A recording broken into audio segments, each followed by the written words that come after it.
Now I will show you how to check the PHP version with PHP code. No need to check like cpanel from local server. You can just check with PHP, right? Then you can see on browser. So first of all, this is the PHP syntax. Now I will write the code here. Then you will see on browser. All right. So I will print an echo, then type the string PHP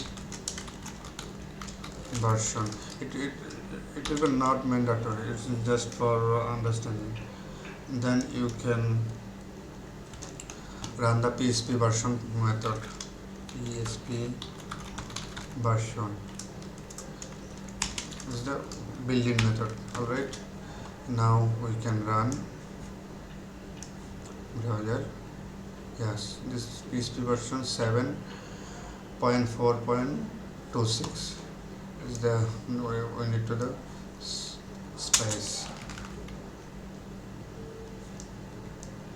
Alright, this is the my current PHP version. If I want to change this PHP version, I will show you how to change the PHP version in local server.